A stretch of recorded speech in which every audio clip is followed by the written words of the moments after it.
Well, hello, my wonderful brothers in the Maverick Nation. Brothers of the Maverick Nation. And it is time for part 4 of What If Izuku Was the Reincarnation of Grimjow, or just What If Izuku Was Grimjow's Reincarnation? Part 4, part 4 of that. And seeing as part 3 covered, you know, the whole thing before, you know, now we're all the way up to the UA Sports Festival. And basically, I'm just going to be covering that. You know, and if you guys are wondering, like, what agency Izuku would go, like, Best Genus, because, him and Bakugo are buddies, and as soon as he hears, basically, he doesn't really care, but as soon as he hears that Bakugo's going with Best Genus, he would go with Best Genus. Because him and Bakugo are buddies, so he would wait for Bakugo to stay, and then he would just be like, you know what, I'm your friend, so I'm going with Best Genus too.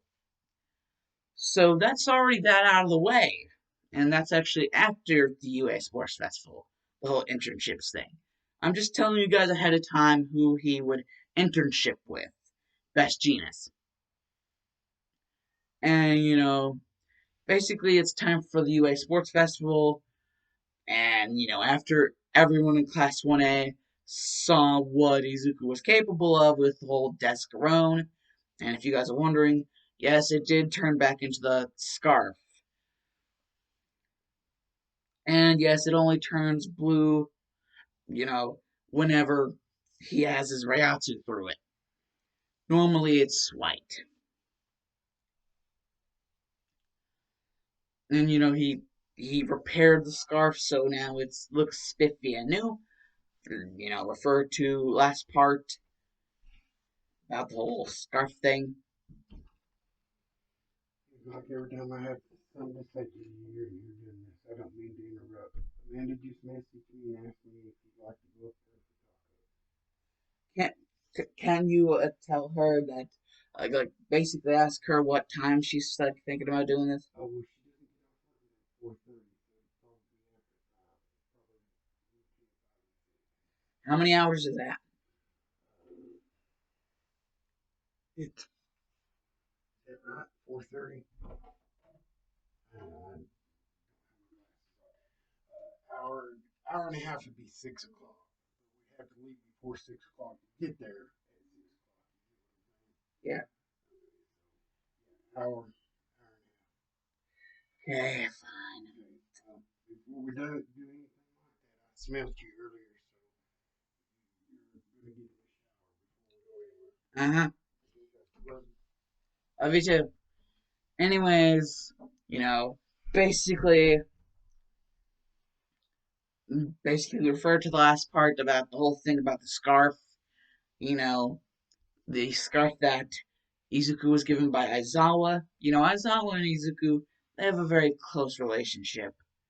And Izuku doesn't even really like have parents to be around, so technically Aizawa actually considers Izuku, seeing as he knows he doesn't have parents around, to kind of be like a surrogate son.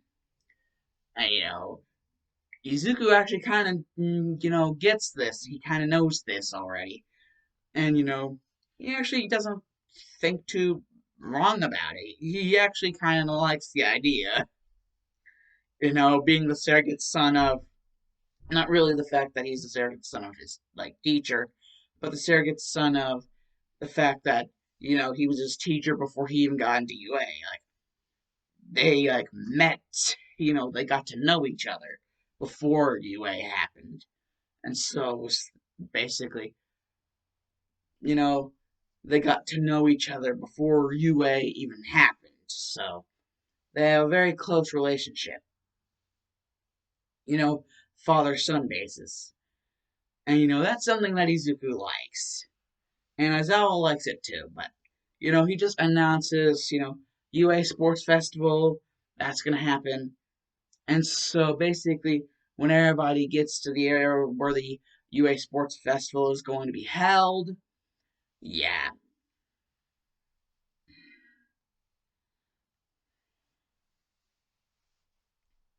The first event, as like said, and if you're wondering who would get do the speech, I really don't care. The only thing I care about the whole speech thing is it either has to be Izuku or Bakugo. It can be whoever out of the two. It just has to be either Izuku or Bakugo.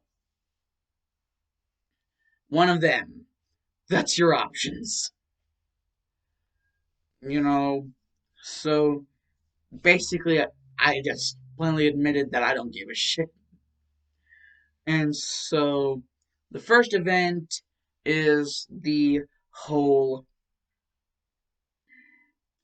race, and Bakugo is doing good with keeping up with Shoto, and Izuku basically parts Shinigami because of Ankarar, the whole thing with Ankarars, and so dude can walk on air, and walking turns to running.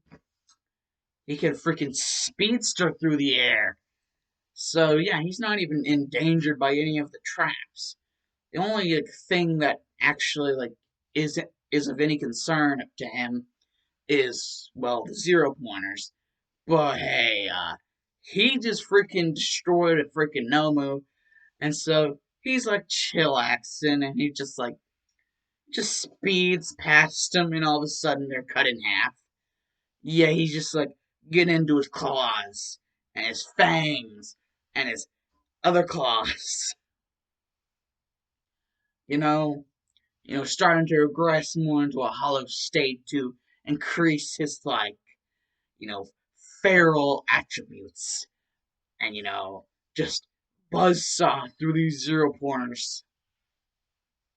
And what he actually doesn't realize is that his Reiatsu is kind of acting like how the Grand Rey Sero acts, like the whole distortion of space and time. So he's actually gotten to the finish line before either Shoto or Bakugo. And he's finally letting go of all of the hollow influence, deferalizing himself. That is such a weird word to say. So yeah, basically Bakugo and Shoto, they got duped heavily in that. And with the whole cavalry battle, the team would be the same. It would be Ochako, Meihatsume, and Tokoyami with Izuku, because Izuku really wouldn't care what team he got, just as long as he felt that they would be useful. like, he's just chill, like Netflix and chill mode. Jesus, now that's gonna become a meme on my channel. Netflix and chill mode. What's the other meme? I can't remember what the other meme was. Maybe I'll have to look up some of my older videos in order to remember what the other meme was.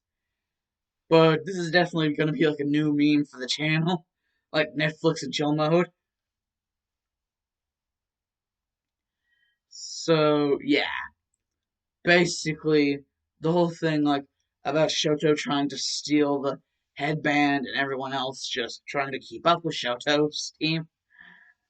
And yeah, yeah, Izuku's team might not exactly like the idea that Izuku's coming up with here, but he speedsters like he's running circles around Shoto, and Shoto just ends up passing out because he can't actually process what he is seeing after images of Izuku and his team, but mostly Izuku.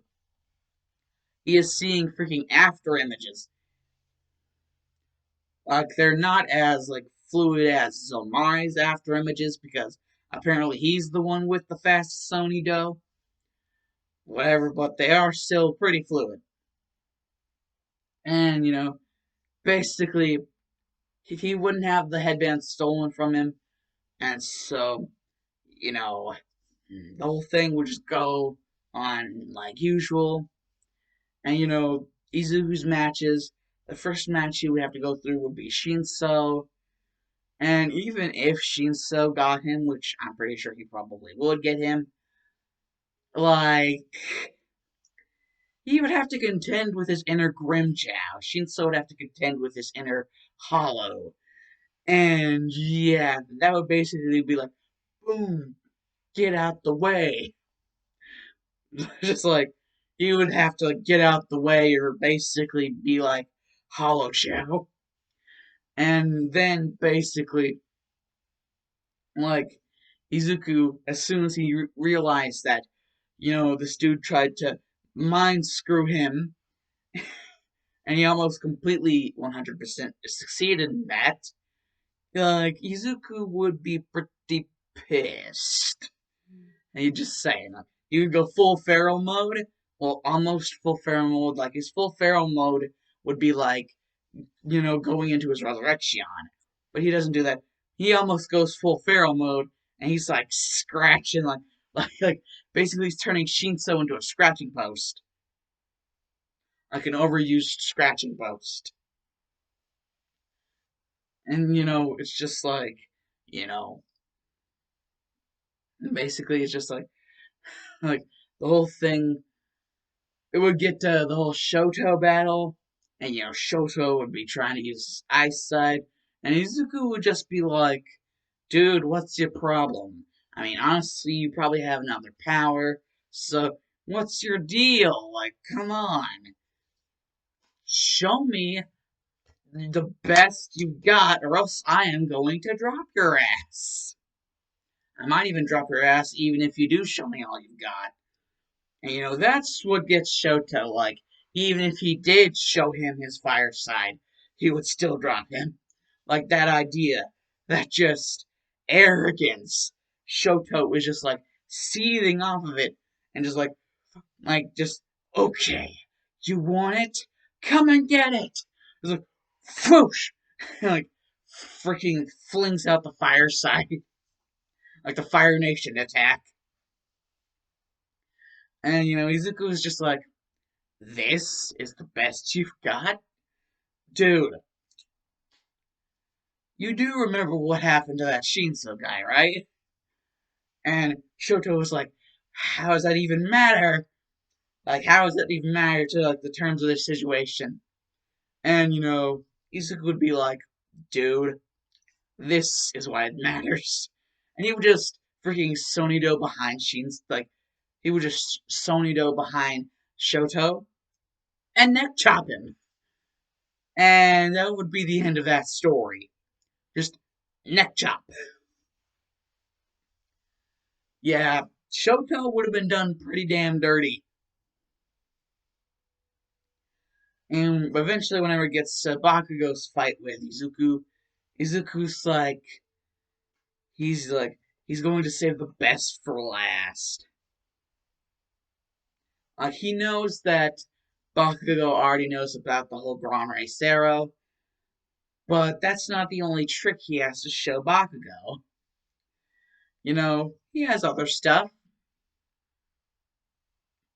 and Bakugo like they're like fighting, and eventually Bakugo gets to the part where he's like, "Sorry, buddy, but gotta put you down. Yeah, I gotta put you down somehow, Miss your pussycat. Just to be cheeky." And so he's like, "How's their impact?" And the whole smoke would clear from that entire thing, but Bakugo would basically be extremely surprised to see Izuku unfazed, but he would look different. It would basically be like a fusion of Izuku and Resurrection Pantera. So yeah, basically in between the time it took for like Bakugo to enact his whole freaking how what's your impact, in between the time it took for it to come down and connect.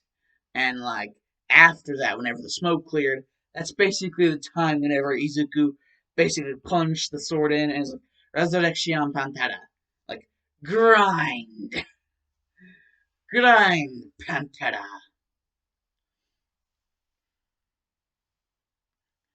And so that's like the only thing Bakugo would really be able to hear over the sound of the explosion would be like he would think he would hear like the faint sound of grind Pantera. And now he knows. Now Bakugo knows. Shit is getting real. You know, it's just, you know, Bakugo was like, ugh. He'd just be like speechless. And Izuku would be like, Asthmatic, did I take your breath away? Oh, trust me, you haven't seen anything yet. Now. And he just takes something off his arms, like, see which explosion is more powerful. Mine or yours. And Bakugo is barely able to dodge it, and it like hits like it like hits a building, and it's like oh boom, like, but it was like part of the model city, so like no one actually died. But like Bakugo just sees how powerful one of those is, and so he's shit, like shit, and that's the other meme. Ramif and Netflix and chill mode are the two memes of the channel. Which one will be supreme, though? Which one will have more supremacy? It's just like Bakugo is like, this, this is bullshit. And he would just charge at him. And he would be like, okay, if that's what you wanted. And he would just be like, shing. And he would just go like straight towards him, like full speed ahead, like, and it would just like they would go like straight through each other, but like Bakugo would just like plummet. He would just like fall on his face,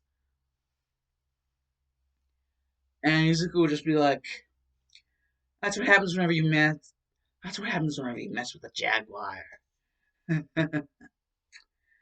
However, I do need to have respect. Not I don't want to look at my friend like this any longer than I have to. So, and basically, actually, no, it's midnight. Midnight. I don't have to look at my friend like this any longer than I already have done. So would you please call the match already, you freaking fricker fracker? And Midnight will just be like, okay, well then, Izuku Midoriya is the winner. And Izuku will get first place, Bakugo gets second place, and Shoto would get third place. And so, yeah, that would happen. And I already told you guys in the beginning, like towards the beginning, like what agency Izuku's going to end up going to.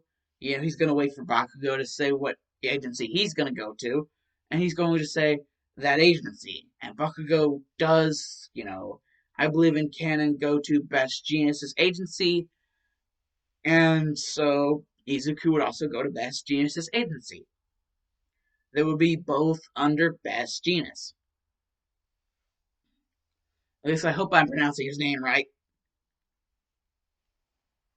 At least close enough, I think. So yeah. LNT and Justice Construction Maverick Facility out of here. You boys, bye.